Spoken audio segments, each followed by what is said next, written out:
안녕하세요. 저는 서울에 살고 있는 디저트 카페를 운영하고 있는 32살 여자입니다.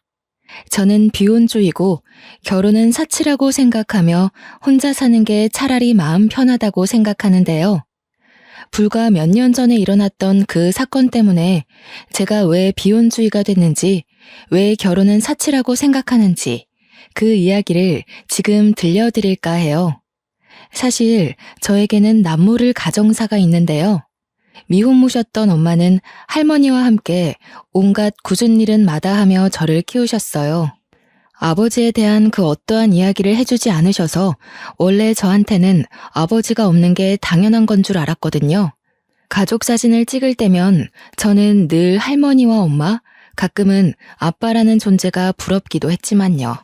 저에게 아낌없는 사랑을 주셨기 때문인지 아버지의 빈자리를 금방 잊고 지냈답니다. 어렸을 적 엄마가 교통사고로 갑자기 돌아가셔서 나이 많은 외할머니가 저를 홀로 키우셨거든요.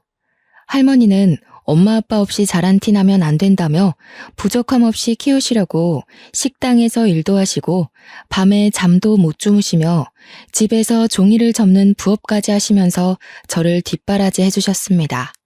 그런 할머니가 제가 고등학교 2학년이 되던 해 노환으로 돌아가셨어요.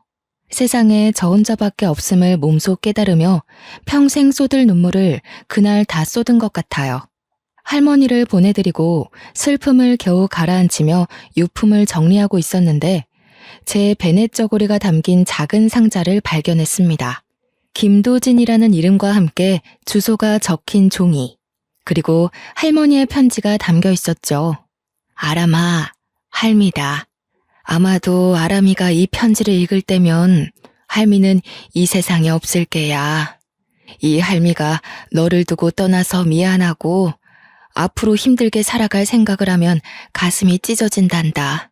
살다가 정말 힘이 들 때면 죽고 싶을 정도로 힘이 들 때 꾹 참고 빨간 주머니 안에 있는 사람을 찾아가려무나 너에게 도움이 될 게야. 이렇게밖에 이야기해 줄 수 없어서 그것 또한 미안하구나. 사랑한다, 우리 강아지. 며칠의 시간이 지나고 겨우 조금씩 안정을 되찾았어요. 그도 그럴 것이 이제 정말 저 혼자 살아가야 했기에 정신을 바짝 차릴 수밖에 없었거든요. 엄마와 할머니는 일가 친척도 없었던 터라 앞으로는 저 혼자 먹고 살아야 했기에 어떻게 해야 할지 막막했어요. 그 작은 박스는 장롱 구석에 더 열어볼 겨를도 없이 장롱 속 깊숙이 처박아 두고 점점 잊고 살게 되었죠. 할머니가 남겨주신 엄마의 사망보험금과 일을 하시며 어렵사리 조금씩 모아두신 2천만 원이라는 돈으로 남은 고등학교 학비와 방세를 내며 지낼 수 있었어요. 다행히 제 사정을 아는 구청 직원의 도움으로 구청에서는 쌀과 반찬을 지원해 주시고 하셨고요. 학교에서도 어려운 형편의 학생들을 지원해주는 제도가 있어서 다행히 학비의 일부를 감면받을 수도 있었죠. 평소에 할머니와 자주 왕래하던 이웃집 할머니들도 저에게 밥을 먹으러 오라며 살뜰히 챙겨주신 덕에 저는 밥 잘 먹고 무탈하게 생활할 수 있었습니다. 그렇게 혼자서 어렵사리 생활을 하며 고등학교 3학년이 되던 봄, 예비 남편을 만나게 되었죠. 예비 남편은 학교에서 알아주는 모범생이었어요. 예비 남편은 대대로 변호사, 검사, 판사를 배출한 법조계 집안이었습니다. 엄격한 집안 규율과 강압적인 분위기에 휩쓸려 공부를 해야만 했죠. 부잣집 도련님 같지 않게 다정다감한 말투와 세심하고 배려 있는 행동까지. 아니나 다를까 학교에서는 예비 남편의 팬클럽이 생길 정도로 인기가 자자했죠. 몸에 배인 매너하며 생긴 것도 이목구비도 뚜렷하게 생겼고 말 그대로 백마탄 왕자님 그 자체였습니다. 마치 텔레비전에 나오는 연예인을 보는 느낌이랄까. 누가 봐도 반할 수밖에 없는 사람이었죠. 제가 감히 넘볼 수 없는 문턱 같았지만 옆자리 짝꿍까지 되다 보니 이야기를 많이 하게 되었고 서로 호감이 생겨 사귀게 되었죠. 나도 처음에는 강요하는 부모님이 싫었어. 근데 생각해보니 다 이유가 있더라고. 그렇게 하지 않으면 과연 지금의 내가 있었을까 싶기도 해. 우리 부모님도 그러셨겠지. 그래서 나는 꼭 부모님 기대에 부응하는 훌륭한 법조인이 될 거야. 다운이 너도 알겠지만 나는 부모님도 안 계시고 대학을 공부할 형편이 되질 못해. 그래서 나는 바로 취업 준비를 할 거야. 내가 돈 열심히 벌어서 너 변호사 될 수 있도록 열심히 내조할게. 지금도 충분히 도움받고 있는 걸. 나 공부 때문에 스트레스 받을 때 너랑 대화하고 나면 신기하게 괜찮아진다? 그래서 늘 마음의 빚을 지고 있는 것 같아. 항상 고맙게 생각해. 내가 변호사 돼서 너 사모님 소리 듣게 해줄 거야. 믿어줄 거지? 말이라도 고마워. 당연히 믿지. 그리고 우리 사이에 빚이라는 말은 하지 말자. 내가 해줄 수 있는 유일한 건데 당연히 그렇게 해줘야지. 힘들고 지치면 언제든지 나한테 기대도 좋아. 내가 늘 옆에 있어줄게. 그렇게 예비 남편은 대한민국에서 알아주는 내노라 하는 대학의 법학과로 진학을 하게 됐어요. 저는 앞으로 먹고 살 것이 더 큰 문제여서 저에게 대학 진학은 사치였고 대학을 생각할 겨를이 없었죠. 대학 등록금이며 학비, 생활비를 감당할 여유가 없어서 저는 닥치는 대로 돈을 벌어야 했습니다. 나이가 어리다는 이유로, 사회 경험이 부족하다는 이유로 번번이 면접에서 탈락하곤 했지만 우연히 좋은 기회로 한 디저트 카페에 취직이 되었고 이 디저트 카페에서 일한 것을 우연으로 저는 디저트, 커피 분야에 관심을 갖게 됐습니다. 시간이 흐르고 예비 남편은 대학 졸업하고 사법고시를 준비하게 됐어요. 엄격한 집안이라 사법고시를 준비하는 기간에는 오로지 고시에 몰두하라며 다른 요인에 방해받지 않게 집에서 교육비 이외의 금전적인 지원을 모두 끊어버렸습니다. 그래서 저는 아르바이트를 하며 모은 돈을 예비 남편에게 주며 이것으로 생활하고 보태주었죠. 어러머, 내가 정말 면목이 없어. 내가 어떻게 이 돈을 받니? 내가 정말 사법고시에 보란듯이 합격하면 부모님한테 너부터 인사시킬 거야. 우리 이 시기만 무사히 지나면 결혼하자. 약속할게. 다운아, 그렇게 생각해주는 건 고마운데 지금은 고시에 합격하는 게 중요하니까 너는 공부만 해. 내가 어떻게든 옆에서 열심히 뒷바라지 할 테니까 부모님 기대 저버리지 말고 열심히 해. 그래야 부모님도 기쁘고 나도 기쁘지. 힘들어도 조금만 고생하자. 응? 이제 다음 주부터는 본격적으로 강의도 듣고 해야 해서 바빠질 텐데 더 바빠지기 전에 우리 부모님한테 인사나 먼저 드리자. 사법고시 끝나고 어느 정도 안정되면 날짜 잡고 결혼하겠다고 말씀드리자고. 말 나온 김에 이번 주 주말 우리 집에 인사드리러 가는 거 어때? 부모님도 분명 좋아하실 거야. 사법고시를 준비하며 예비 남편은 부모님께 저를 미리 소개시켜주기 위해 식사 자리를 만들었죠. 저는 처음으로 소개하는 자리다 보니 상당히 긴장되고 가슴이 떨려 죽는 줄 알았답니다. 그렇게 옷가게에서 평소 잘 입지도 않던 단정하고 깔끔한 원피스까지 구매해가며 약속 장소로 나갔어요.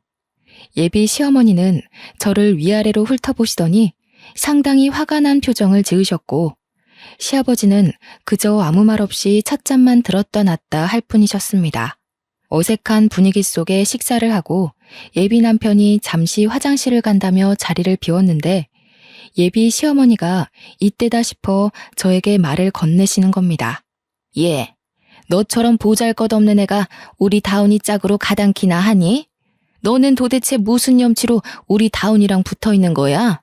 없이 사는 것도 정도 것이지 돈 냄새 맡고 콩고물이라도 주워 먹으려고? 어림도 없는 소리 마라. 너는 우리 집안과 어울리지 않아. 어머니, 저 다운 씨 많이 사랑하고 있어요. 제가 다운 씨한테 많이 부족한 건 사실이지만 그만큼 제가 내조 잘할게요. 제가 더 노력할 테니 너무 밉게만 보지 말아주세요. 화장실에서 돌아온 예비 남편은 분위기가 이상한 걸 느끼긴 했지만 저는 별다른 내색을 하지 않았어요. 공부도 해야 하는데 제가 이런 이야기까지 하면 더 미운 털이 박힐 것 같았기 때문이죠. 예비 남편이 괜히 저 때문에 다른 일에 신경 써야 하는 상황 자체를 만들고 싶지 않았어요. 그저 저만 참으면 될 일이었지만 저도 사람인지라 상처가 되긴 하더라고요. 그래도 어쩌겠어요. 제가 사랑하는 예비 남편이고 많이 노력해야겠지만 사랑하면 그만 아닌가요? 그렇게 3년이라는 시간을 밤낮 없이 일하며 예비 남편을 뒷바라지했습니다. 건강한 식단으로 밥을 먹이고 싶어 삼시세끼 밥을 꼬박 해줬고요. 감기라도 걸릴까 배에 무, 양파, 대추를 넣고 달인 물까지 챙겨주며 살뜰히 내조한 결과 결국 사법고시에 우수한 성적으로 합격하는 쾌거를 누릴 수 있었습니다. 사법연수원을 졸업하고 강남에 있는 중견 로펌에서 스카우트 제의가 온 예비 남편은 변호사로서 만족스러운 첫 출발을 하게 됐죠. 아람씨 벌이도 어느 정도 되는 데다가 카페 경력 7년이면 창업하고도 남는데 그동안 배운 것도 있고 경험도 많이 쌓였으니 창업을 알아보는 게 어때? 에이, 사장님, 너무 앞서 나가셨는데요. 저는 아직 돈도 더 벌어야 하고 제 주제에 무슨 카페 창업이에요. 사장님 말씀은 감사하지만 저는 아직 배워야 할 게 많은 일개 직원이에요. 저는 아직 사장님 카페에서 더 일하고 싶다고요. 나야 물론 아람씨 직원으로 계속 두고 싶지. 아람씨 디저트 만들거나 커피 내리는 거 보면 여느 파티시에 못지않게 감각도 있고 그 능력이 아까워서 내가 아끼는 마음으로 말해주는 거라고. 다시 생각해봐도 직원으로만 두기에는 너무 아까운 인재란 말이야. 제가 과연 카페를 차리면 사장님만큼 번창할 수 있을까요? 아직 배워야 할 게 많은데 저 배우기만 했지 제대로 된 자격증도 없는걸요. 그게 뭐가 문제야? 자격증이야 실력 좋으니 한 번에 떡 붙을 거고 아람씨 실력이면 어딜 가든 성공하고도 남는 실력이란 말이야. 주눅 들지 마. 우리나라는 이게 문제야. 꼭 자격증으로만 사람의 수준을 판단한다니까. 아람씨, 내가 도움 줄 수 있으면 얼마든지 도와줄 테니 걱정 말고 창업 준비해보는 게 어때? 시간이 조금 흐르고 제가 카페에서 일을 하게 된 지 7년 차가 되었을 때 사장님은 저에게 이제는 창업을 해볼 때가 되지 않았냐고 물으셨죠. 때로는 딸처럼 다정하게 챙겨주시기도 하고 디저트와 커피를 배울 때는 엄격한 선생님이셨고 저의 사정을 잘 알고 계셨던 사장님은 저에게 아낌없는 가르침과 친절을 베풀어 주셨습니다. 이제는 때가 되었다며 창업을 권유하셨어요. 모아둔 돈이 제법 있긴 했지만 창업을 하기 위해서는 터무니없이 적은 금액이었어요. 저는 사장님의 도움으로 카페 창업을 위해 이리저리 발로 뛰며 바쁜 시간을 보냈습니다. 얼마 뒤 예비 남편의 생일이 코앞으로 다가왔습니다. 모처럼 좋은 시간을 보내고 싶어 예비 남편에게 오랜만에 데이트를 하자며 연락했죠. 자기야, 며칠 뒤면 자기 생일이잖아. 그동안 서로 바빠서 자주 못 만났잖아. 자기 생일날 데이트 어때? 맛있는 거 먹으러 가자. 시간은 언제가 좋을까? 예전에 자주 가던 고깃집 갈까? 자기 생각은 어때? 그게 나 그날 지인들이랑 약속이 있거든. 로펌 근무하면서 알게 된 동료들인데 생일이라고 하니 모임을 하자네. 아마 아람이 너랑은 따로 봐야 할 것 같아. 선배 변호사들도 오고 회사 사람들도 오는 자리라 되게 중요하거든. 알잖아. 사회생활 초반이 중요한 거. 그래? 어차피 생일이니까 자기 동료들이랑 같이 보면 좋지 않을까? 나는 딱히 불편하진 않은데. 같이 봐도 상관없을 것 같은데 서로 인사도 하고 말야. 자기 생일이라 모이는 거라며 약속 장소 알려주면 내가 그날 그리로 갈게. 아니, 아람아. 내가 그날 동료들이랑 먼저 약속했다고 했잖아. 그 자리에 선배들도 오는데 중요한 자리란 말이야. 적당히 알아들어야지. 왜 이래? 사람 짜증나게. 왜 신경질을 내고 그래? 사람 무안하게. 뭐 하는 수 없지. 알겠어. 다음에 따로 날 잡아서 보면 되지 뭐. 또 연락할게. 바쁜데 연락해서 미안해. 고생하고. 갑자기 화를 내는 예비 남편의 목소리에 내가 잘못한 건가 생각이 들었어요.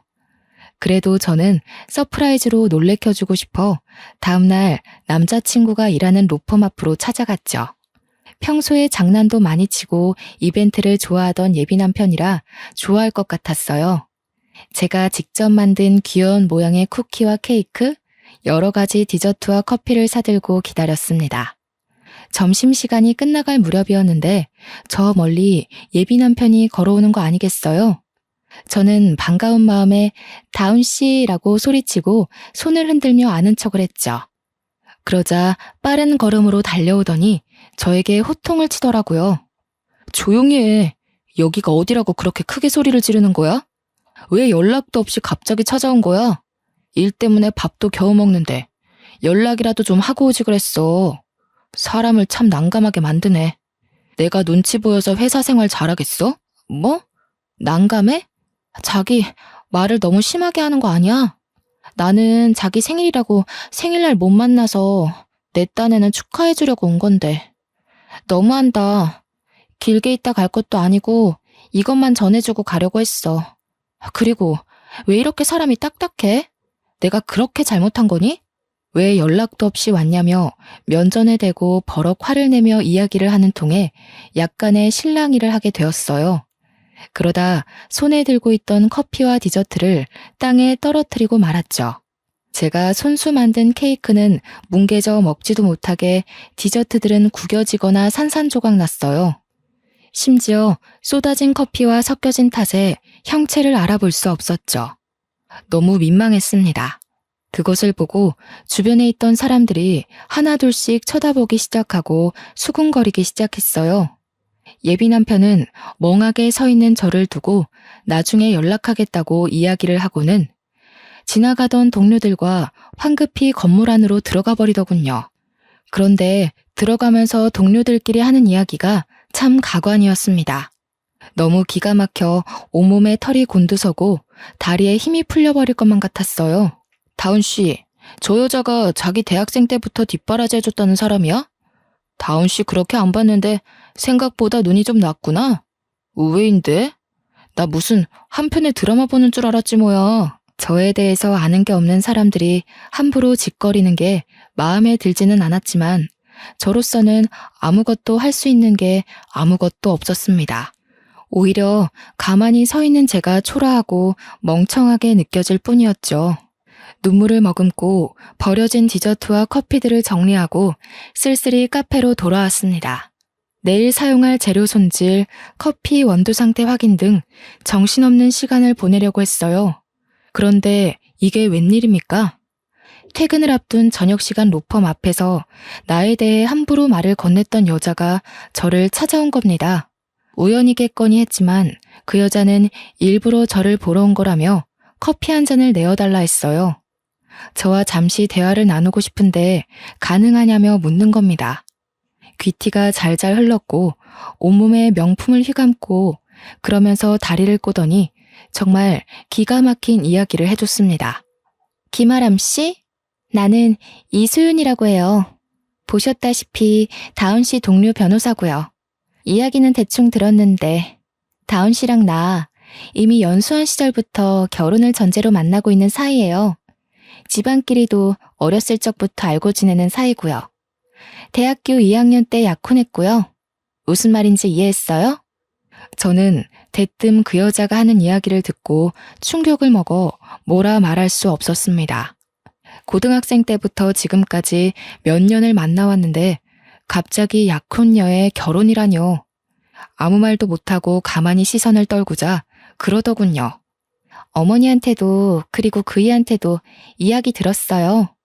뒷바라지 해준 건 고맙지만 왜 굳이 그렇게까지 했어요?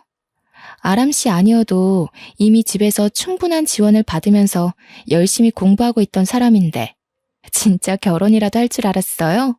저희 고등학교 때부터 지금까지 만났고 미래를 약속한 사이예요. 그렇게 함부로 이야기하지 않았으면 해요. 뭐가 어찌됐건 아직 만나는 사이라고요. 당신이 뭔데 우리에 대해 그렇게 함부로 이야기를 해. 김아람 씨, 당신도 얌전한 사람은 아니군요. 성질도 부릴 줄 알고. 여기 1,000만 원이에요. 이제 더는 다운 씨랑 연락하지도 만나지도 않았으면 좋겠네요. 어차피 우리는 곧 결혼할 사이고 그래봤자 당신은 고작 불륜녀일 뿐이야. 내 말 알아듣겠어요? 그렇게 그 여자는 1,000만 원이 든 봉투를 제게 던지듯이 주고 자리를 떠났습니다. 마음을 가다듬고 예비 남편에게 연락을 했지만 전화기가 꺼져 있다는 말소리만 들려올 뿐이었죠. 반포기 상태로 언젠간 연락이 오겠지, 아니겠지 하며 2달 정도의 시간이 흘렀을까? 예비 남편에게 장문의 문자가 오더군요. 청첩장과 함께요. 다음 주에 결혼식을 올린다며 미안하다고 말이죠. 저는 그대로 있으면 너무 억울할 것 같아 며칠 뒤 결혼식장으로 찾아갔습니다. 얼마나 잘 사는지 두고 보고 싶은 마음도 있었고 보기 안 좋은 건 알지만 붙잡고 싶었어요. 식장에 나타난 저를 발견한 예비 남편과 예비 시부모님은 얼굴이 사색이 되셨죠. 저는 예비 남편을 보며 어떻게 이럴 수 있냐고 눈물을 흘리며 말했습니다. 돌아와 달라고. 너 여기가 어디라고 와? 아직도 스토커짓 하고 다니는 거야? 이제 그만하라고 했잖니.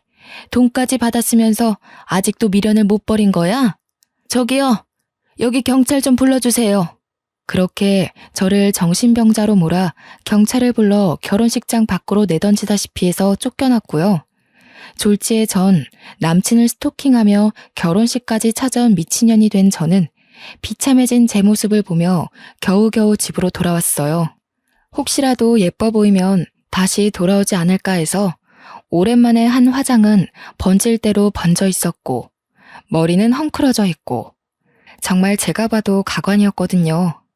도저히 이대로는 못 살 것 같아 다른 지역으로 이사를 가야겠다고 생각하며 집을 정리하는데 할머니가 제게 남겨주신 작은 상자를 다시 보게 됐습니다. 박스 안에 놓여있던 이름과 주소가 적힌 쪽지를 발견한 저는 곰곰이 생각에 잠겼죠. 이 사람이 과연 어떤 사람일까 하고 궁금증이 생긴 저는 종이에 적힌 주소를 찾아가기로 마음먹었어요. 물어물어 찾아간 곳은 드라마에서나 볼 법한 궁궐 같은 부잣집 저택이었습니다.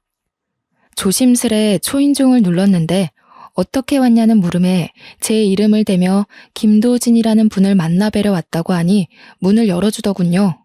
집 안으로 들어서니 중후하고 인자한 모습의 중년 부부가 앉아 있었어요.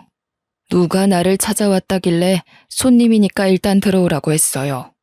나를 어떻게 아는 분인가요? 저는 김아람이라고 합니다. 저희 엄마 성함은 이선영이고요. 저는 어릴 적 엄마가 돌아가셔서 부암동 근처에서 할머니가 홀로 저를 키워주셨어요. 이사를 가기 전에 짐 정리를 하며 할머니 유품을 살펴보는데 이름과 주소가 적힌 종이가 있었습니다. 잠시만, 누구라고요? 엄마 이름이 이선영. 그럼 그럼 아가씨가 내 딸이란 말인가?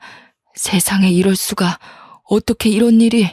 네, 엄마 성함은 이선영이고요.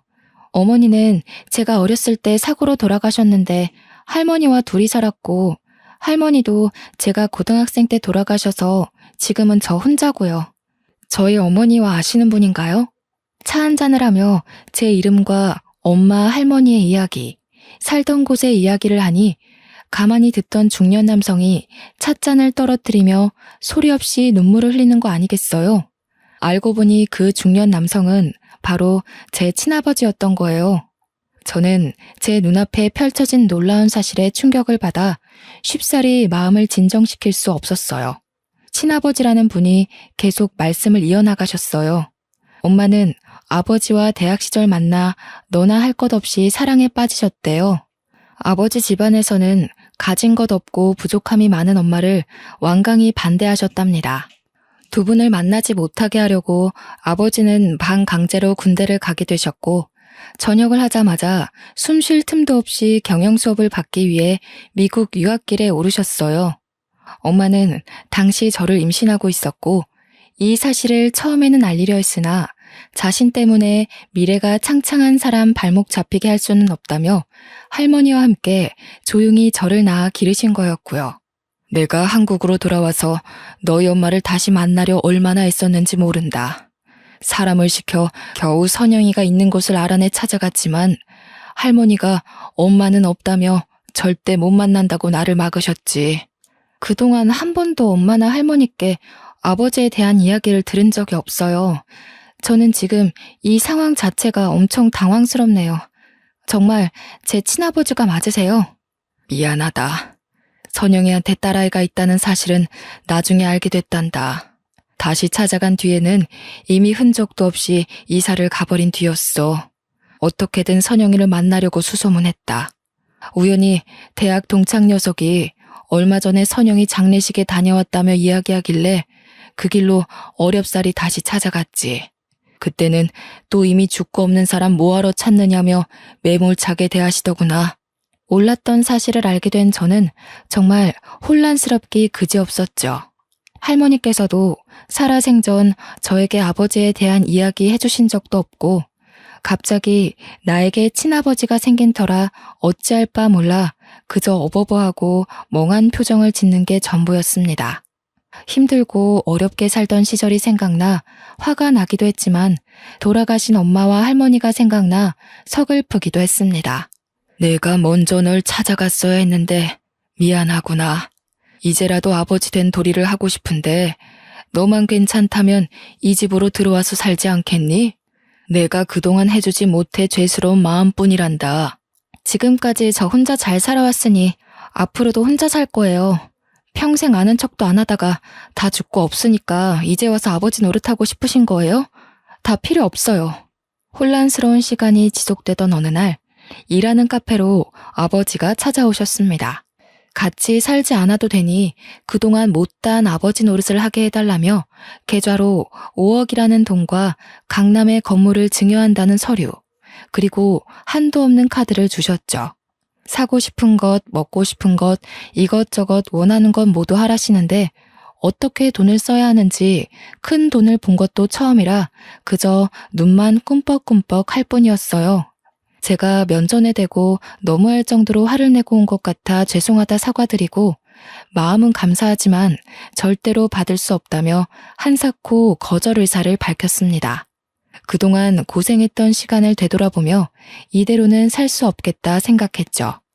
돌아가신 엄마나 할머니도 더 이상 제가 힘들게 사는 것을 바라지는 않으셨을 테니까요. 그렇게 아버지께 받은 재산으로 디저트 카페 창업을 위해 알아보러 바쁘게 다니기 시작했습니다.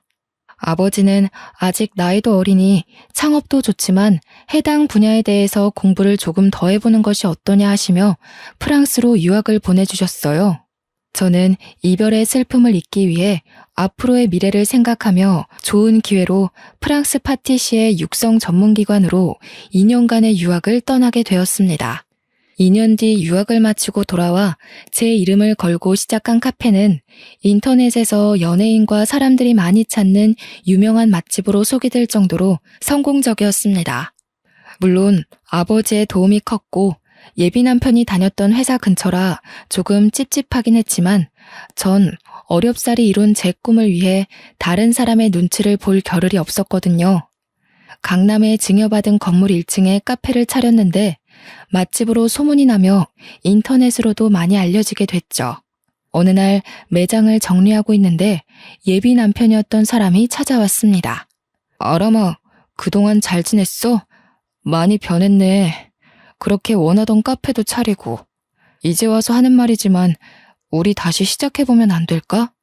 너 그렇게 보내고 나 정말 많이 후회했어. 이제라도 날 다시 봐줄 수는 없겠니? 뭐? 야, 이다운, 너 여기가 어디라고 감히 찾아오고 난리야. 그렇게 매몰차게 너 10년 가까이 뒷바라지 해준 여자 버리고 나서 돈 많은 집 여자랑 결혼할 땐 언제고 왜 이제 와서 나랑 다시 시작하재? 너 지금 나랑 불륜하자는 거니? 미친 거 아니야? 내가 정말 미안해. 내가 잘못했어. 그 여자와 결혼하고 나서 나 너무 힘들었어. 그 여자네 회사 도와주다가 우리 집도 망하고 나 지금 로펌에서도 잘려서 많이 힘들다. 기댈 곳이 없어. 나랑 다시 시작해줄 수 없겠어? 알고 보니 그 여자 집안이 금융업에 종사하고 있었는데 비자금 횡령 혐의로 구속됐다는 거예요. 예비 남편의 집안도 비자금 횡령에 가담했다는 혐의를 받아 예비 시아버지가 법정 구속되어 쑥대밭이 되었다고 하는 거 아니겠어요? 물론 전 예비 남편과 그 여자는 변호사의 품위유지 의무 위반으로 징계를 받아 로펌에서 잘려 변호사로서 활동할 수 있는 명분도 사라지게 되었다고 합니다. 저는 가만히 듣다 받을 벌을 마땅히 받은 거라며 소리치고 가게 밖으로 내쫓아 버렸어요. 예비 남편은 다시 재결합하자고 잘못했다며 며칠을 찾아와 빌고 또 빌더라고요. 아버지 회사도 강남 부근이라 가끔 오셨는데 우연히 아버지를 본 전 예비 남편이 저와 아버지 사이를 알고 검은 속내를 내비치며 더 매달렸어요. 사람이 돈 앞에서 그렇게 비굴해지는지 처음 알았어요. 제가 예비 남편을 보는데 정말 처량하고 없어 보였거든요. 아직 아버지는 이 상황을 모르고 계셨지만 저는 시도 때도 없이 찾아오는 그 사람을 더는 두고 볼 수 없었습니다. 어려울 때 사람 버리는 거 아니라고. 필요할 때 실컷 뒷바라지 해주니 쓸모 없어지니 버려. 내가 말을 안 해서 그렇지. 너네 집에 처음으로 인사드리러 간 날, 나 없이 살았다고 얼마나 나를 못마땅하게 생각하셨는데 난 더 이상 당신 같은 사람들한테 재활용품 취급당하며 살 이유 없어. 그러니 꺼지란 말이야. 지치지도 않는지 마음을 받아줄 때까지 안 나가겠다고 완강하게 버티는 것을 직원을 시켜 경찰에 신고한 뒤에야 일을 마무리할 수 있었습니다. 경찰에 신고하고 철창에 갇히고 싶지 않으면 나가라고 소리치는데 꼬리를 내리며 황급히 빠져나가는 그 모습이 너무 우스웠어요. 그렇게 한바탕 소란이 겨우 진정되나 싶었는데 이번엔 예비 시어머니가 만나자고 카페를 찾아왔어요. 집안이 쑥대밭인데 잔뜩 힘을 주고 온 모습이 가소로웠습니다. 예, 넌 이렇게 성공해서 잘 살고 있으면서 왜 아무런 말도 안 했니? 내가 다시 잘 되게 해줄 테니 너희 아버지한테 말해서 작은 변호사 사무실 하나라도 차려달라고 말해봐. 변호사 남편 두는 게 어디 쉬운 줄 아니?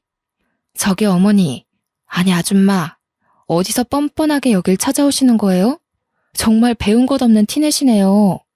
지금 저한테 이럴 처지가 되세요? 이럴 시간에 댁 아드님이나 간수 잘하시고요. 함부로 짓거리시는 건 여전하시네요. 뭐? 너 말 다 했니? 이게 부모 없는 게 우리 귀한 아들 만나는 거 조용히 눈 감아줬더니 이제 와서 돈 많아지니까 눈에 뵈는 게 없나 봐? 저기요. 돈이 없으면 일해서 벌 생각을 해야지 기생충처럼 왜 이제 와서 들러붙어요? 아줌마는 자존심도 없어요? 더 이상 할 얘기도 없으니 조용히 돌아가세요. 제가 예전같이 주눅든 모습도 아닌데다가 부탁을 들어줄 것 같지 않으니 제 얼굴에 물을 끼얹고 거기에 모자라 뺨을 한 대 치는 게 아니겠어요? 드라마에서만 보던 일을 몸소 겪게 된 저는 이때구나 싶어 예비 시모에게 똑같이 해주었습니다. 예비 시모는 천벌을 받아도 마땅한 년이라며 소리치며 악다구니를 썼죠. 말도 안 되는 소리 할 거면 꺼지세요, 제발. 어른이라서 대우해줬더니 없이 자라서 보탬이 안 된다며 저 버릴 땐 언제고. 이제 돈 많아지니까 며느리 삼고 싶어요? 진짜 양심도 없네요. 부부가 같이 감옥살이 하고 싶지 않으면 당장 꺼지란 말이야. 악재는 한 번에 다가온다 했던가요? 며칠 조용하다 싶더니 예비 남편과 결혼했던 그 여자가 카페로 찾아옵디다. 정말 지긋지긋한 상황에 치가 떨렸어요. 이번엔 무슨 이야기를 하나 드러나 보자 하는 심정으로 커피까지 내주며 대화를 했어요. 정말 기가 막히게도 하나같이 돈 이야기를 하대요. 저에게 준 1,000만 원, 그걸 다시 돌려달라고 하는데 너무 기가 차고 어이가 없었어요. 저도 돈 없이 살아봤고 1,000만 원이 적은 돈은 아니니까 저럴 수도 있겠다 싶었지만 저에게 돈 봉투를 집어던지던 당당했던 모습은 어디 간 걸까요? 돈 하나로 사람이 이렇게 바뀔 수가 있을까 하고 괘씸했지만 하도 찾아오니 오히려 측은지심이 들더라고요. 하지만 이제 와서 돈을 다시 돌려줄 이유도 이 사람들을 상대할 이유도 없었기에 저는 듣는 척만 하며 대꾸를 하지 않았어요. 그저 속으로 새어나오는 비웃음을 겨우 참을 뿐이었죠. 이봐요. 내가 이렇게 무릎 꿇고 이야기하잖아요. 제발 내 사정 좀 봐줘요. 그 1,000만 원 다시 돌려줘요. 다운 씨한테 이야기 들었을 거 아니에요? 그러지 말고 저 하나 살려준다 생각하고 1,000만 원 다시 돌려줘요. 듣자 하니 진짜 어이가 없어도 너무 없네. 끼리끼리 만난다더니 다운 씨부터 어머니 그리고 당신까지 세트로 난리 부르스네요. 요즘 내가 너무 재밌어 죽겠어요. 아니, 아무리 돈 앞에 장사 없다더니 왜 이렇게 비굴해졌어요? 제발 이렇게 빌게요. 1,000만 원 다시 돌려줄 때까지 안 일어설 거예요. 나를 봐서라도 그 1,000만 원 돌려주세요.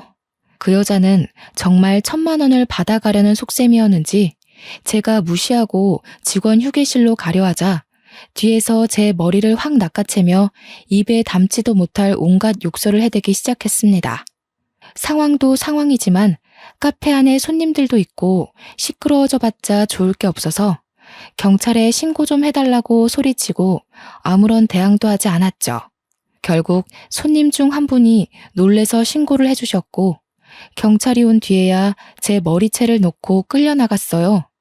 예상은 했던 상황이지만 계속 반복되는 탓에 저는 조금씩 지쳐갔습니다. 더는 상대하고 싶지 않았거든요. 뭐가 어쩌고 어째? 야, 너 말 그렇게 하는 거 아니지. 없는 거 보태줬더니 은혜는 못 갚을 망정 이렇게 나오겠다 이거야? 너 지금은 내가 이렇게 그냥 가지만 두고 봐. 후회하게 해줄 거야. 한 번만 더 오면 접근 금지 명령에 나한테 그동안 줬던 모욕감 그리고 지금 돈을 갈취해 가려던 것까지 모두 신고해서 싸그리 감옥에 쳐넣을 거예요. 내가 못할 것 같아? 궁금하면 어디 해보시던가. 정말 미친 여자처럼 저한테 악다구니를 쓰는데 저도 같이 소리치며 엄포를 놓았죠. 그 뒤로 다행히도 카페로 연락이 오거나 찾아오는 일은 없었습니다. 제가 악바리 소리까지 들어가며 돈을 아껴 예비 남편을 뒷바라지해준 시절 허무하게 지나가버린 20대 청춘이 자꾸 생각나 서러움에 눈물만 나왔습니다.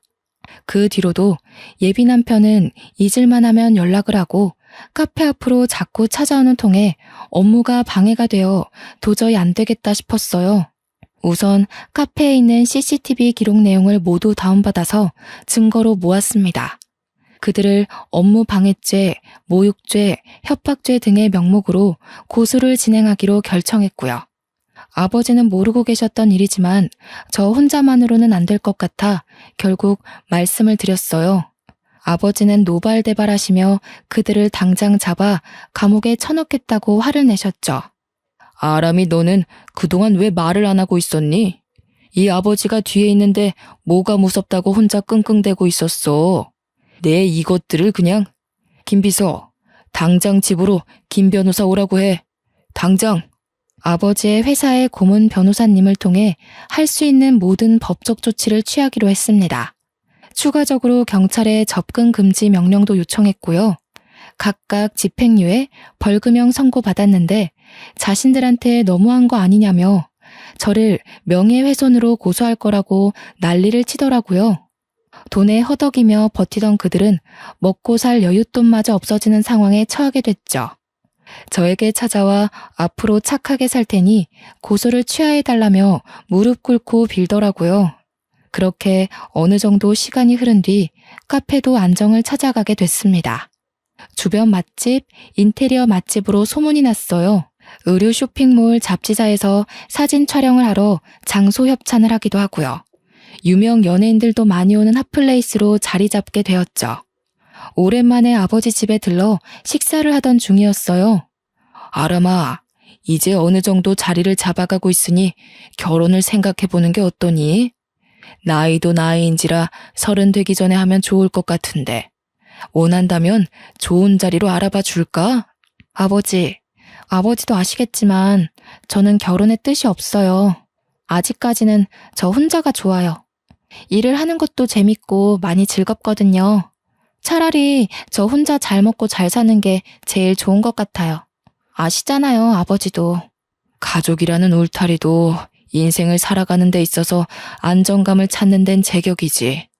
언제나 너의 뜻을 존중해 주마. 혹시라도 생각이 바뀌면 말해주렴. 좋은 혼처를 알아볼 테니. 네, 그럴게요. 말씀만으로도 감사드려요. 그동안 어떻게 지냈든 앞으로는 저만을 위하며 살아보고 싶어요. 감사합니다. 물론 마음이 맞는 좋은 사람이 나타나면 생각이 달라질 수도 있겠지만 지금 제 선택에 있어 후회는 없습니다. 아, 그들은 어떻게 됐냐고요? 물론 그들과 사이좋게 합의하고 고소는 없던 일로 하며 잘 지낼 수 있었지만 저는 그들을 용서하지 않기로 했답니다. 아버지도 나중을 생각해서라도 가만두면 안 된다고 하셨어요. 분명 언제든 다시 덤벼올 것이라면서요. 결국 고소를 취하하지 않았고 저는 정신적 피해 보상을 요구하는 소송도 제기했습니다. 허무하게 지나가버린 제 20대 청춘을 돈으로 가치를 매길 수 없었지만 그들에게 어떤 방법으로든 보상을 받고 싶었거든요. 그들은 집행유예를 선고받은 이후에도 저 몰래 카페에 찾아와 행패를 부리다 직원이 신고를 해 결국 가중처벌되어 법정 구속이 됐고요. 현재 두 모자와 그 약혼녀는 감옥에서 행복하게 살고 있을 겁니다. 지금 생각해보면 어렸을 적부터 지금까지 제 인생은 정말 파란만장했던 것 같아요. 다시는 생각하기 싫은 기억이지만 이 또한 인생의 가르침 아니겠어요? 저는 당분간은 카페를 운영하며 체인점도 내볼 생각입니다. 조금 바쁘게 지내보려고요. 제가 가장 좋아하는 명언이 있어요. 여러분들에게도 들려주고 싶네요. 이 슬픈 세상에서 슬픔은 누구에게나 찾아온다. 슬픔을 완전히 해소할 수 있는 방법은 시간밖에 없다. 사람들은 시간이 지나면 괜찮아질 것이라는 사실은 당장에 깨닫지 못한다. 그러나 이것은 실수다. 우리는 반드시 다시 행복해진다. 에이브러햄 링컨의 명언인데요. 제가 제일 좋아하는 말이기도 합니다. 아무리 고난과 시련이 닥쳐도 슬픔이 내게 다가와도 결국 시간이 지나면 사라지기 마련이죠. 앞으로 누구보다 열심히 살며 지난 과거는 다 잊고 미래의 저를 위해 행복하게 살아가 보려 해요. 저는 반드시 행복해질 거거든요. 저의 긴 사연을 읽어주셔서 감사드리며 여러분의 앞날도 앞으로 행복한 일만 가득했으면 좋겠습니다.